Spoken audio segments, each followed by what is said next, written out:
50 টাকা এফিডেভিট লেখা মানুষের খুন করে লায়। আবার ওখান দিলে কিতা জানি বাইপার রাসেল না রাইসাল বাপেল কিতা এটা এই যে হাফ টাফ বাড়িতে আছে নমুনা বড় খারাপ। কম্মালা কহেন যে কামড় দিয়ে হেঁটে গিয়ে উঠাতে আপনি কে তুইটা হ্যাঁ কখন যেত না নমুনা খারাপ। অন্তত ইমানটা লইয়া কবর জানলা করি রে। কায়দার কথাটা কি কইলি তা কায়দার কথা হইল এই জমার আজান দিছে। কি আর আজান দিছে? কিবারে? আরে সবাই কথা কইেন কিবারে? শুক্রবারে জমার নামাজের আজান দিছে। এক বেড়ায় আপনার এই গ্রামের গৌরীপুরের এক বেড়ায় কসবা গেছে আপনার ইয়া কিন্তু এখনো বিলে ওষুধ পাইছে না। কসবা গেছে ওষুধ কিন্তু কসবা ওষুধ কিনা শাহাপুর দিয়া কুডি চৌমুহনি দিয়ে যখন গৌরীপুরের দিকে আইতে আছে কুডি চৌমুহনির কাছে আইসে পরে এই জুমার আজান দিয়া লাগছে। এবারে দেখছে যে একটা পুলিশের গাড়ি আইয়া এই চৌমুহনি বাজারটা খেরুই সেইটা এই কেড়ায় কেড়ায় দোকান খোলা আর কেড়ায় কেড়ায় আটতে আছে। 2-3 জন ধইরা ফিস মোড়া বান্ধিয়ে হ্যান্ডকাফ লাগাইয়া রাস্তার উপরে হতাই লাইছে। তখন বাহি তারা দেখিয়া কয় কি তো হেন কিতা কয় যারা যারা বেনামাজি তারারে ধরতে আছে। তখন আপনারা কন বাহি যারা বেনামাজি আছে তারা কি রাস্তার থাকবো না মসজিদে ঢুকে লাইব? কথা কেন কই ঢুকবো? মসজিদে ঢুকে লাইব। হ্যাঁ বেড়ায় ওই গৌরীপুরের বেড়ায় কুডি চৌমুহনিতে ফুতেরে ফোন দিছে বাইক ফুতরে তুই কয় আব্বা আমি তো এই শরৎনগরের মুড়ো কয় শরৎনগরের মুড়ো কিতা করস কয় আম্মাই পাঠাইছে একটা ফার্মের মুরগা নিতাম কারে মুরগা লাগতো না তাড়াতাড়ি দৌড়তে মসজিদে ঢুক। কয় আব্বা ওষুধ নেই তো ওষুধ লাগতো না ওষুধ সারা কেনা আইতে আছে পুলিশ বাইন্দা বাইন্দা আইতে আছে। ভাই একটা পুলিশে কুডি চৌমুহনি একবার অ্যারেস্ট করছে হ্যান্ডকাফ লাগাইছে। হ্যাঁ বেড়ায় ফোন করে শরৎনগর বেড়াইয়া গৌরীপুর বেড়াইয়া গরম করে লাইছে। হ্যাঁতে কোনো মতে কি আর মুরগা কি আর কিতা লুঙ্গি টুঙ্গি লইয়া কোনো মতে তো পড়ে গিয়ে মসজিদে পড়ছে অজু মুজু ছাড়া। তাইলে একটারে ধরলে বাকি এমনি সোজা। এটার নাম হলো ইসলাম। সুবহানাল্লাহ কইতেন না? প্রচুর গরম না? তারা যারা বাড়ি গেছে আমরা তারারে চিনতাম পারছি না। তারা আল্লাহর ওলি। তারা দোয়া করছে তারার দোয়া কবুল। কারেন্ট গেছে আল্লাহ কারেন্টটা গেলে গিয়ে উঠতে গেলাম গড়লে তারার দোয়া আল্লাহ কবুল করছে রে। যারা বাইরে গেছ জরুরি প্রয়োজন সেটা ভিতরে চলে আসো। আসো ভিতরে আসো বসে বসেন। প্রত্যেক দিন মাহফিল হয় না আইয়েন আসেন। সমস্যা টুপি লাগতো না আইয়েন আসেন না টুপি সমস্যা না। টুপি কি সবসময় থাইনি এবার দুষ কি টুপি দেবার রাখতো চাই ফগটও থাকে না ফালতে পড়ে দিকে বল অসুবিধা নাই। হ্যাঁ মাশাআল্লাহ। হ্যাঁ আসো এই ছেলেরা আসো এই পাশে যারা দাঁড়িয়ে এসে পড়ো এদিকে জায়গা আছে আসো এসে বসো। আমিন কন জুড়ে আরো জুড়ে। আচ্ছা তো যেই কথাটা কইতাম ইসলাম তাইলে আমরা শুক্রবারে ওই যে তাড়াহুড়া করে নামাজ পড়ার লেগে জামাতে পর্যন্ত যায় না। কোনো মতে নামাজ পড়ে আসবে এটার নাম নামাজ না। আবার মহিলারাও দেখবেন কোনো সময় এই বেরিয়েতে জীবনে জুহরের নামাজ টাইম মতো পড়তে পারে না। তারা তো আর বেড়াইতের মতো আসেই না তো। তারা তো অনেক কাজের মানুষ তো। তারা দান টান তুললা একবারে ঝাড়ু টাড়ু দিয়া উড়ান একবারে গোসল কইরা আইয়া যখন নামাজও খের হয় এর ভিতরে দিয়ে আসরের আজান দিয়া লাই। ঠিক কিনা কম? আম্মা আপনার কবরও আপনার আব্বা যাইতো না গো। আপনার কবরও আপনার স্বামী যাইতো না। আপনার স্বামীর কবরও আপনি যাইতেন না। বড় কঠিন দুনিয়া, বড় কঠিন হিসাব।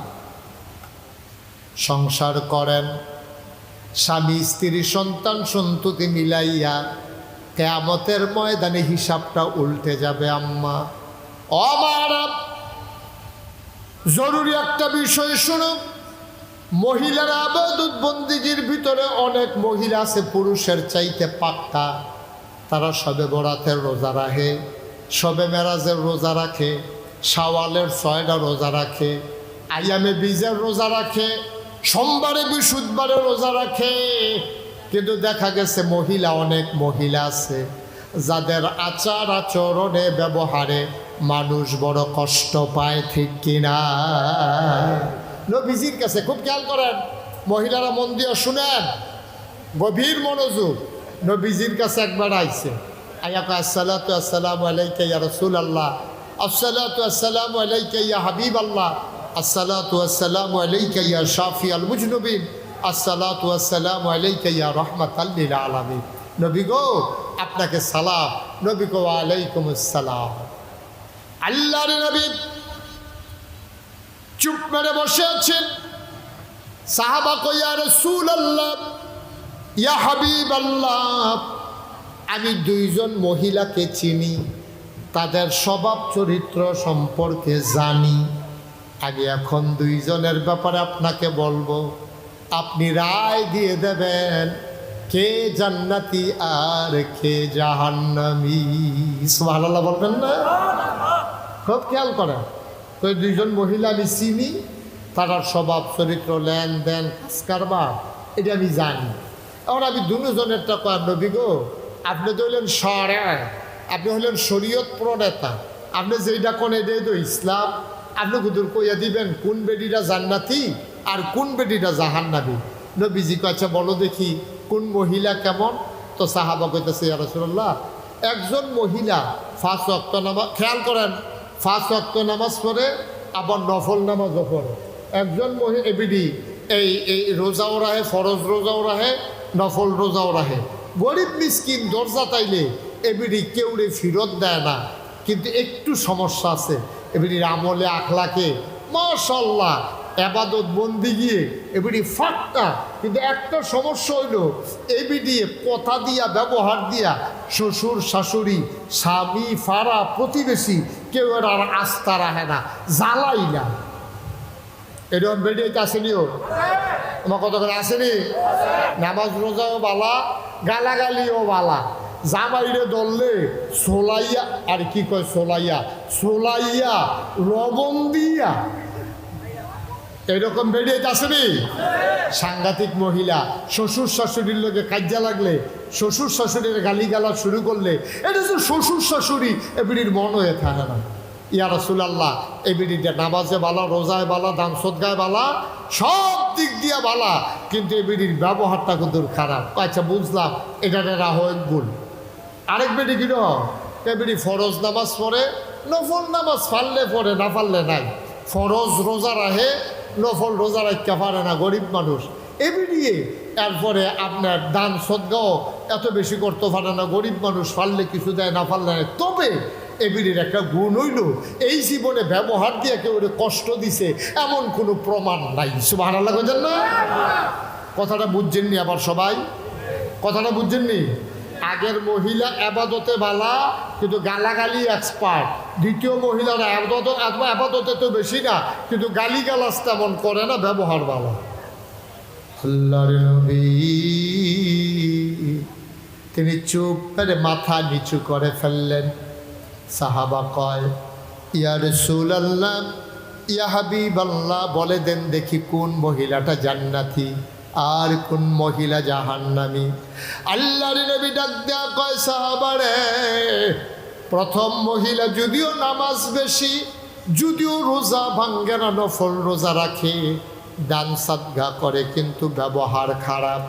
এই ব্যবহার খারাপের কারণে দ্বিতীয় মহিলার আবাদত কম, কিন্তু প্রথম মহিলার আবাদত বেশি।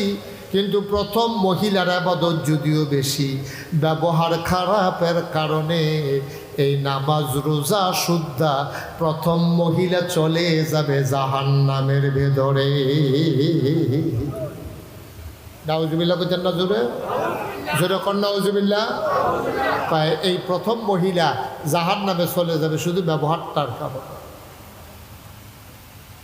আল্লাহর নবীর আদরের কন্যা ফাতেমা রাদিয়াল্লাহু তাআলা আনহা, নবীর 4 জন কন্যা ছিল, জায়নব, রুকিয়া, উম্মে কুলসুম, ফাতেমা।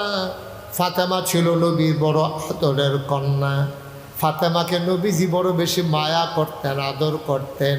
এই ফাতেমা রাদিয়াল্লাহু তাআলা আনহা, ও মায়েরা, ও গৌরীপুরের মায়েরা, ও আশেপাড়ের মায়েরা গো, আমার কানের আওয়াজ যাদের কানে যায়, আমার মুখের আওয়াজ, মাইকের আওয়াজ যাদের কানের কাছে যায় গো আম্মা, মন দিয়ে শুনো, আমি তোমার শত্রু না গো মা। নামাজ পড়া যেমন ফরজ গো আম্মা, রোজা রাখা যেমন ফরজ, হজ করা যেমন ফরজ, জাকাত দেওয়া তেমন ফরজ, পুরুষ এবং মহিলা উভয়ের জন্য না ওই পর্দা করা তেমন ফরজ, ঠিক কিনা? আমরা দেশ পর্দা আইলে মনে করে এটা বেরিয়েতের জিনিস। পুরুষের মহিলার যেমন পর্দা আছে, পুরুষের পর্দা আছে নাকি নাই? মহিলা অন্য পুরুষের সামনে যাইতে পারবে না, তাইলে পুরুষ লোক কি অন্য মহিলারে দেখতে পারবো? কথা করা পারবো তো? তাই না, মহিলা অন্য পুরুষের সামনে যাওয়া যেই রকম হারাম, আপনি অন্য মহিলার দিকে চাইয়া থাকুন, বেড়াইতে লেগে এইরকম হারাম। আপনি চায় স্টলে বইয়া বইয়া কোন বেডি আইতে আছে, কোন বেডি যাইতে আছে, আপনি চাইতে আছেন, আপনার কোনো গুণা নাই। খালি এবি দিয়ে পর্দা করে আইলো না কেড়ে আপনি এবিডিতে গালাগালি করবেন? না না না, আব্বা আপনার লাগেও পর্দা ফরজ, মহিলার লাগেও পর্দা ফরজ। এই পর্দা যদি ওই নামাজ যেরকম ফরজ, রোজা যেরকম ফরজ, পর্দাও ঠিক তেমন ফরজ, ঠিক কিনা কর? আর আমরা বেড়াইতে লেগে পর্দা আসেনি। মহিলারা যেমন পুরুষের সামনে আসতে পারবে না, আমরা পুরুষ লোক মহিলার দিকে বারবার তাকাইতে পারবো না। সহজ হিসাব। আল্লাহর নবীর আদরের কন্যা ফাতেমা রাদিয়াল্লাহু তাআলা আনহা কেমন মহিলা ছিলেন দেখো। আমি শেষের দিকে চলে যাচ্ছি, আমার মায়েরা মন দিয়ে শোনো, আমার বাবারও মন দিয়ে শোনেন। আমার বিবি ফাতেমা রাদিয়াল্লাহু তাআলা আনহা মারাত্মক অসুস্থ হয়ে গেলেন, প্রচণ্ড জ্বর, কোনোভাবেই জ্বর ছাড়ে না। রাতের বেলা হযরত আলী রাদিয়াল্লাহু তাআলা আনহু ফাতেমার স্বামী ঘুমিয়ে পড়েছেন এবং ঘুমিয়ে পড়েছেন হাসান হুসেন, দুই সন্তান। মাঝ রাতে ফাতেমার জ্বর বেড়ে গেল, প্রচণ্ড জ্বর, শরীর কাঁপতেছে, জ্বরে গা পুড়ে যাইতেছে। ফাতেমা জ্বরের কারণে কান্না শুরু করে দিয়েছে, ফাতেমার খবরও নাই। হযরত আলী রাদিয়াল্লাহু তাআলা আনহু প্রাণপ্রিয় স্বামী, হঠাৎ করে তার ঘুম ভেঙে গেল। উনি ঘুম থেকে উঠে ফাতেমার মাথার কাছে গিয়া হাত দিয়া দেখে ফাতেমার কপালটা মনে হয় যখন আগুনের তাপে পুড়ে যাইতেছে, কপালটা মনে হয় যেন পুড়ে যাইতেছে।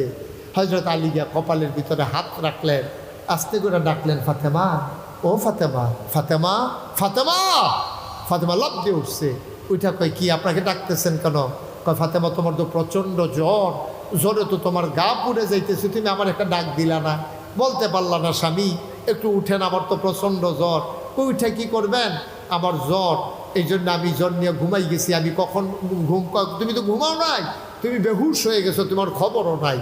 ফাতেমার দিকে তাকাইয়া হযরত আলী বলতেছে, তুমি একটু ঘুমাও, আমি দৌড় দিয়া পাহাড়ি ঝর্ণা থেকে ঠান্ডা পানি আনতে আসি, এটা তোমার মাথায় ঠান্ডা পানি দিলে আশা করি তোমার জ্বর আর থাকবে না, জ্বর কমে যাবে। আলী যখন পানির জন্য রওনা দিছে, ফাতেমা খপ করে আলীর হাত তার ভিতরে ধরে ফেলছে। সুবহানাল্লাহ বলবেন না? ফাতেমা ডাক দেয়া কয়, আলী, ও প্রাণপ্রিয় স্বামী, পানির জন্য গিয়া লাভ নাই, এই জ্বর ভালো হওয়ার জ্বর না। পানির জন্য গিয়ে লাভ নাই, এই জ্বর ভালো হওয়ার জ্বর না গো স্বামী, এই জ্বর ভালো হবে না। তাই কেন জ্বর ভালো হয় না নাকি? ফাতেমা ডাক দেয়া কয়, স্বামী আমার, এই জ্বর আমার ভালো হওয়ার জন্য আপনার মনে নাই? আমি যখন আব্বা অসুস্থ, আব্বাকে যখন দেখতে গেলাম, আব্বা আমারে ডাক দিয়া কানে কানে একটা কথা বলছিল, সেই জন্য আমি হাউমাউ করে কাঁদছিলাম। আব্বা আমারে কানে কানে বলছিল, ফাতেমা গো, ও ফাতেমা, আমি বোধহয় আর বাঁচব না গো ফাতেমা, আমি বোধহয় আর বাঁচব না ফাতেমা, ফাতেমা গো। এই কথা শোনার পরে ফাতেমা হাউমাউ করে কাঁদতে শুরু করলেন। আল্লাহর নবী ফাতেমার কান্না সইতে পারলেন না, ডাক দিয়া কাছেই না কানে কানে কয়, ফাতেমা, ও ফাতেমা, কান্নাকাটির দরকার নাই, আমি বাঁচব না, এটা সত্য, আমি বিদায় নেব। ফাতেমা গো, জান্নাতের ভেতরে সর্বপ্রথম আমার পরিবারে দেখা হবে তোমার সাথে। জোরে কোন সুবহানাল্লাহ। জান্নাতের ভিতরে সর্বপ্রথম তোমার সাথেই দেখা হবে ফাতেমা, তুমি কান্নাকাটি করো না। কয় তখন আমি মুচকে হাসছিলাম। কয় আলী, আজকে যে আমার জ্বর দেখতেছেন, এই জ্বর সেই জ্বর, আমার আব্বা বোধহয় আমার জন্য অপেক্ষা করতেছে, আমি বোধহয় বাঁচব না, আমি মরে যাব, এই জ্বর আমাকে নিয়ে যাবে আমার আব্বার কাছে। সুবহানাল্লাহ বলবেন না? আমি বাঁচব না, এটা বাঁচার জন্য আমার মনে হয় সেই জ্বর উঠেছে, যেই জ্বরের কারণে আমার আব্বার সাথে দেখা হয়ে যাবে। ফাতেমার গাল বেয়ে বেয়ে টপ টপ করে পানি পড়ে। আলীও দাঁড়ায়া দাঁড়ায়া কান্দে। আলী ডাক দেয়া কয়, ফাতেমা গো, ও ফাতেমা, মানুষের জ্বর হইলে বুঝি মানুষ বাঁচে না, এটা তুমি কি বললা গো ফাতেমা, আমি পানি নিয়ে আসি। ফাতেমা ডাক দেয়া কয়, আলী, পানি আনার দরকার নাই, আমার হাসান হুসাইন রে দুই পাশ দিয়া বসাই দে।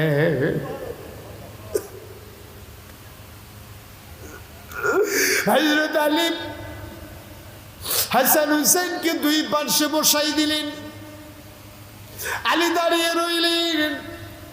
ফাতেমা আলীর হাতটাতে ধরলেন, ডাক দেয়া কয়, আলী, আব্বা বলেছেন কোন স্বামী যদি তার স্ত্রীকে ভালো মহিলা বলে, ওই মহিলাটা নাকি জান্নাতি হয়ে যায়। কোন স্বামী যদি মহিলার ব্যাপারে সাক্ষী দেয়, এই সাক্ষী নাকি আল্লাহ কবুল করে নেয়। আপনি দয়া করে বলেন দেখি, আমি কেমন মহিলা ছিলাম, আপনি আমার প্রতি খুশি কিনা? আলী মুস্কি হাসি দিয়া কয়, ফাতেমা, ও ফাতেমা, অনেক মানুষ অনেক স্ত্রী পায়, কেমন পায় আমি জানি না, তবে তোমার বিরুদ্ধে আমার কোনো অভিযোগ নাই। তবে তো এমন স্বামী, 3 বেলা তোমারে খাবার দিতে পারি নাই, এমনও সময় গেছে একাধারে 3 দিন চুলায় আগুন জ্বলে না, এমনও দিন গেছে গো ফাতেমা, আমি এক মুঠো খাবার দিতে পারি নাই, তোমারে কোনোদিন একটা নাকের ফুল কিনে দিতে পারি নাই, 2টা কানের দুল কিনে দিতে পারি নাই, গলার মালা কিনে দিতে পারি নাই, হাতের মালা কিনে দিতে পারি নাই। ফাতেমা গো, ও ফাতেমা, আমার তোমার ব্যাপারে কোনো বিপরীত সাক্ষী নাই, তুমি আমার প্রাণাধিক প্রিয় স্ত্রী, আমি তোমার ব্যাপারে সাক্ষী দিলাম, তুমি বলো ভালো মহিলা, আমার ব্যাপারে তোমার সাক্ষী কি? ফাতেমা মুস্কি হেসে কয়, আপনি আমার প্রাণপ্রিয় স্বামী, আপনার ব্যাপারেও আমার কোনো অভিযোগ নাই। বলেন সুবহানাল্লাহ।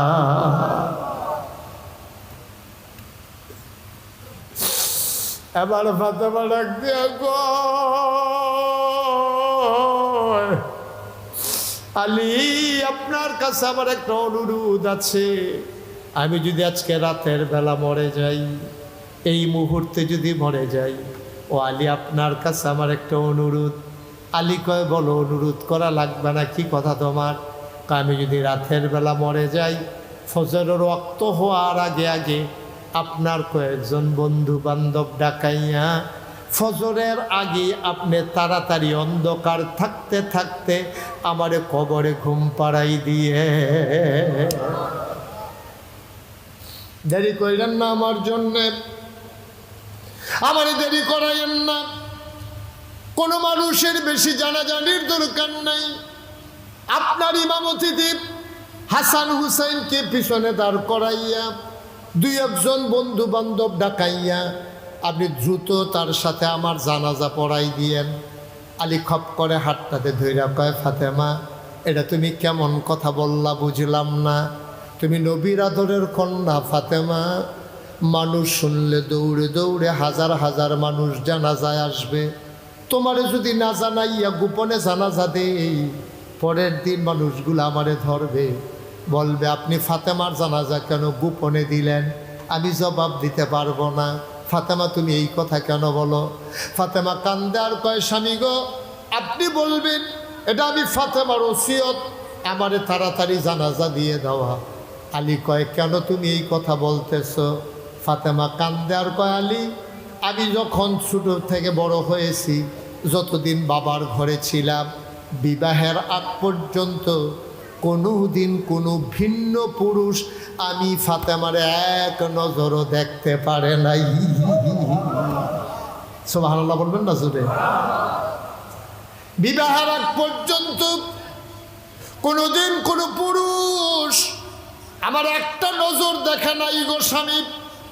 আপনার সাথে বিবাহ হওয়ার পরে কোনোদিন ভিন্ন পুরুষ আমারে দেখে নাই, বিয়ের আগেও দেখলো না, বিয়ের পরেও দেখতে দেই নাই।